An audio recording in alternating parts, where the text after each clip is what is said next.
continuer à suivre ce journal qui s'ouvre tout d'abord par la page sommaire. À la une aujourd'hui, affaire spoliation de l'aéroport national de Kindu, l'ONGD Accélération Maniema dénonce la spoliation de la concession de l'aéroport national de Kindu par plusieurs autorités au niveau de la province du Maniema. Dans une interview accordée à la presse le vendredi 1er mars, son secrétaire exécutif fait savoir que ces autorités priorisent leurs intérêts personnels plutôt que l'intérêt de la province du Maniema. Dans ce journal, vous suivrez Raphaël Koupelele Lokenga. Et puis le stade de Joseph Kabila Kabange de Kindu se trouve à ce jour dans un état de délabrement très avancé, constat fait par le reporter après une descente effectuée sur les lieux sur place. Les herbes envahissent toute la clôture du stade et même l'RTG. C'est tout pour l'essentiel de ce journal. Mesdames et messieurs, bienvenue.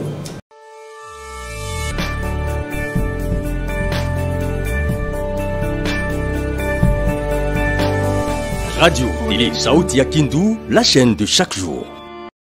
Et on commence avec cette nouvelle. En plus bref et en images, 4 militants du mouvement citoyen Lutte pour les changements, lutte en sigle, ont été arrêtés par la police le mardi 27 avril 2024 au niveau de l'entrée du gouvernorat des provinces, alors qu'ils se trouvaient en pleine marche pacifique pour dénoncer et demander au chef de l'État la décrispation de l'espace politique congolais, en libérant notamment le prisonnier jugé politique par ces mouvements, le cas de Salomon Idi Kalonda Dela. Ces militants, avec à la tête Rostini et Radi, ont été conduits au cachot de l'Agence nationale des renseignements, puis au tribunal de grande instance de Kindu.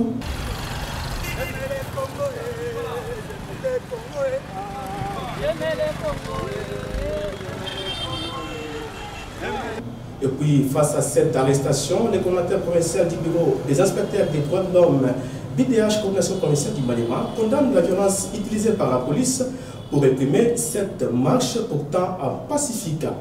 Crispin Ndarilo Komuyololo demande au maire de la ville de Kindu, qui avait interdit cette marche, de s'illustrer beaucoup plus dans les actes qui vont dans le sens de développer sa ville. On écoute dans cet extrait choisi par la RTSK. Pour moi, vraiment, c'est un regret. Nous avions noté un monitoring sur la manifestation publique de ce jour avec l'arme aux yeux par rapport à l'arrestation de ces 4 jeunes défenseurs des droits de l'homme qui ne faisaient que ce qui est autorisé par la Constitution, sans casse, moins encore les insultes. Ils ont écrit auprès du maire, le maire a acquis réception parce que nous sommes dans un régime d'information, ne sommes pas l'Antiquité où l'autorité peut autoriser seulement l'information. Le maire aurait seulement donné un dispositif policier pour garantir les manifestants. Mais nous sommes désagréablement surpris de voir ces jeunes faire même 72 heures de manière illégale alors que le droit lié à la manifestation est autorisé par la Constitution de la République démocratique du Congo.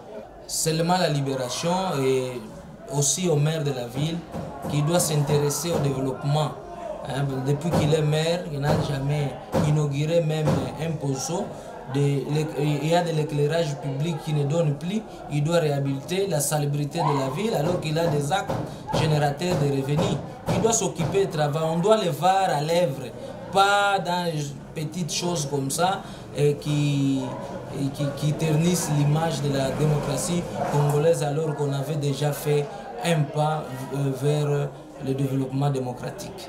Et pour être complet dans ces dossiers, sachez que Mukunda Rostini Eradi, Atanas Kandolo, Flori Kiabi et Atibou Sébastien, les 4 militants du mouvement citoyen Lucha arrêtés le mardi dernier par la police, ont été relâchés finalement le vendredi 1er mars 2024 dans la soirée. Comme vous l'avez noté à l'entame de ce journal, l'ONG Accélération Maniema dénonce la spoliation de la concession de l'aéroport national de Kindu par plusieurs autorités au niveau de la province. Dans une interview accordée à la presse locale le vendredi 1er mars, son secrétaire exécutif fait savoir que ces autorités priorisent leurs intérêts personnels plutôt que l'intérêt de la province, car cet aéroport est en phase de devenir un aéroport international. Raphaël Koupelele Lokenga demande par la même occasion au gouverneur à l'intérim de prendre les mesures qui s'imposent pour réhabiliter la RVA dans cette loi. On écoute. l'union sacrée par l'entremise de ces animateurs, en l'occurrence le gouvernement provincial, qui est à la base de cette spoliation. Je viens de mettre dans les groupes les rapports dont je viens de faire allusion.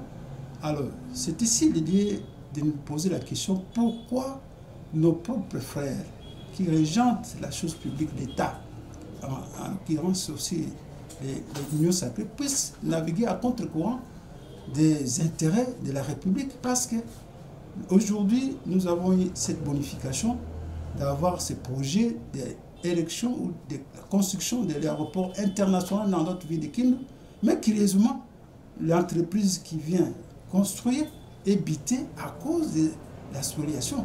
Et puis, lorsque nous demandons à ce que tous les spoliataires puissent être déguerpis, cette demande, c'est conforme à la recommandation de cette mission, eh bien, c'est M. Saleh qui sort de son silence pour nous attaquer par des propos presque intimidants. Bon, c'était aussi lié ici de dire que nous, à Rakizemnanam, nous n'avons ni des personnes, ni des menaces, si ce n'est des droits dans nos entreprises. Tout celui qui va nous chercher, nous trouverons sur son chemin. Et nous ne pouvons pas continuer à nous laisser manger la laine sur les dos comme des moutons. Mais nous devons faire un effort pour que les droits de l'homme et la bonne gouvernance puissent être des réalités vivantes dans notre province. Restons dans les couloirs des Akizabinadam Maniema pour vous signaler que cette organisation non gouvernementale déplore également plusieurs irrégularités constatées dans les processus de cooptation de chefs coutumiers au niveau de l'Assemblée provinciale du Maniema. Selon Raphaël Oubelele, secrétaire exécutif de cette organisation, il est inadmissible qu'aucune femme ne soit retenue, étant donné que l'organe délibérant du Maniema ne compte à ce jour aucune femme, ce qui va à l'encontre de la parité hommes et femmes prônée par le chef de l'État. On écoute une fois de plus ça. Vous savez, c'est avec beaucoup d'amertume et de regret que nous avons suivi que la CENI, après la sélection, les cooptations des chefs coutumiers, n'a pas tenu compte des principes sacro-saints d'une grande innovation de notre constitution.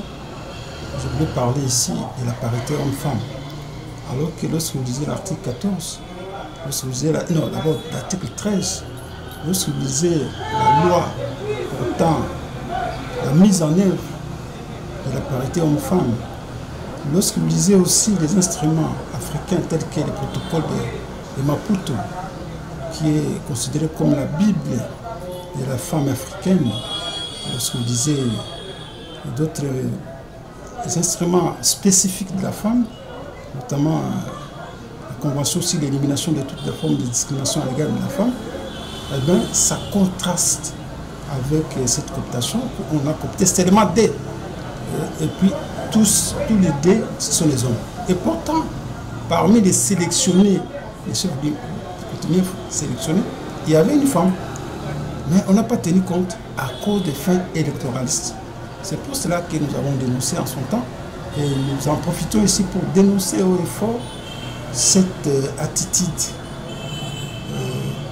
de la CENI qui n'a pas tenu compte de la parité ou de la représentation féminine. Aujourd'hui, nous allons avoir, comme en 2006, une assemblée générale et une assemblée provinciale constituée uniquement des hommes. Alors c'est un véritable recul, alors que le président Tshisekedi a été plébiscité comme champion de la masculinité positive. Lui-même a beaucoup travaillé sur les droits de la femme, mais sur les terrains dans la province de Maniema, on est en train de mettre à mal sa politique. C'est pour cela que nous pouvons dire que le régime est très mal loti, très mal représenté dans notre province. Tout à fait autre chose à présent. La deuxième phase des travaux de cantonnage manuel de la route Kindu-Kibombo, initiée par le député provincial Salomon Escadela, évolue normalement. Sur le terrain, les travaux sont exécutés sur l'axe compris entre les points et kilométriques 80 jusqu'au chef-lieu du territoire de Kibombo. Images et commentaires. Voilà à quoi ressemble actuellement la route Kindu-Kibombo après la première phase des travaux de cantonnage manuel initiée et financée totalement par les d'une fils Salomon Idi Kalonda Dela. Cette première phase qui a concerné la partie comprise entre le PK36 au PK80 permet aujourd'hui aux usagers de circuler librement malgré la présence de la saison des pluies. Ne faisant pas une chose à moitié, Salomon Escadela, à travers son NGD, vient de lancer la deuxième phase de ces travaux qui partiront du village Tchaté au PK80 jusqu'au chef-lieu du territoire de Kibombo, ceci à la grande satisfaction des usagers. Toka Kindu wenu unaanza kulala kunjia mais pour le moment njia inakuwa mzuri sana. Tunashukuru sana malgré tungawi magumu kidogo ya maji kunjia. Kindu Kibombo tulikuwa kunywa 7 litre mais leo ukikuwa kustare unakunywa 3 litre dimi unafika Kibombo. Mais zamani tulikuwa kunywa ni 7 litre. Nikusema inanusaidia kwa ekonomize. Hapa inatusaidia sana kwa ekonomize kapitali yetu atukonsome tena zaidi. Tulikuwa na magumu sana hapa Peninsula, tutoke hapa tuone Kibombo.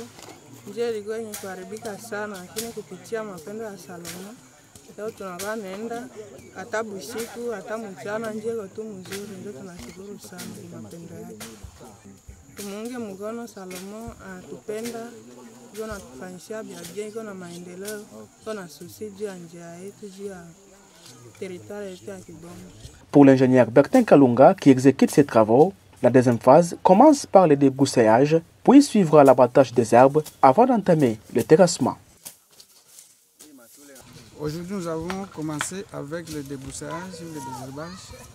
Après ça, nous allons faire l'abattage des arbres. Après l'abattage, nous allons continuer avec le terrassement. Ça, nous allons faire. Comme ici, c'est l'entretien. Nous allons ouvrir les saignées. Cette deuxième phase, nous venons d'ajouter des équipes.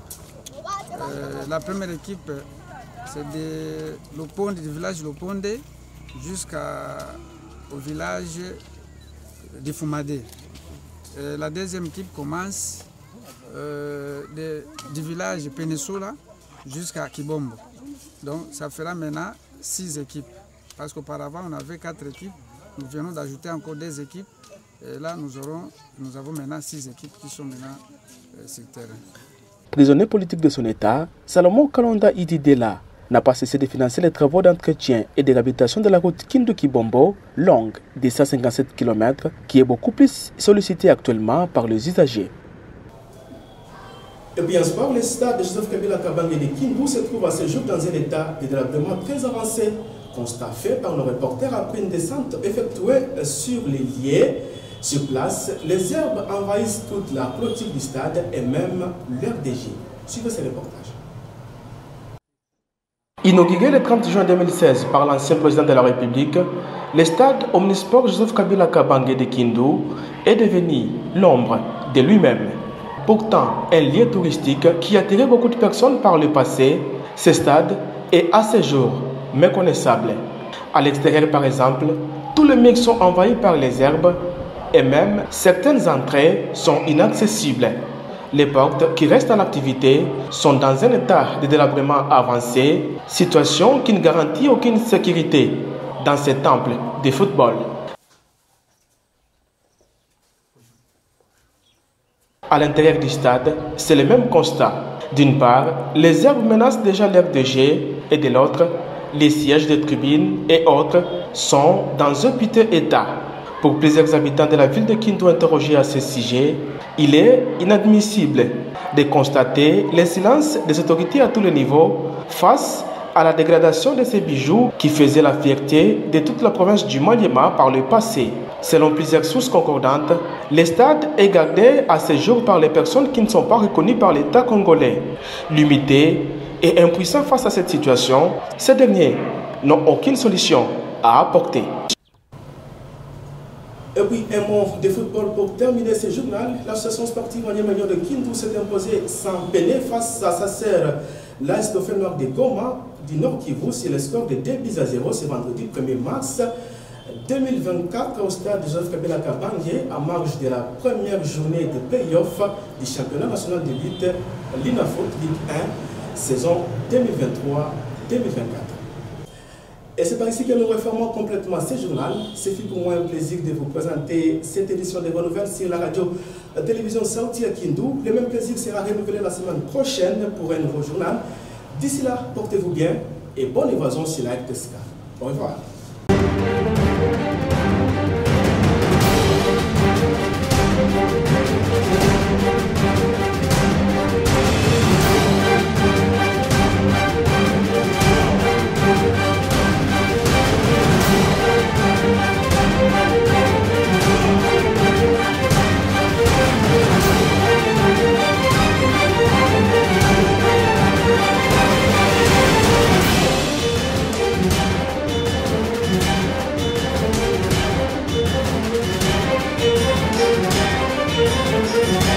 Thank you.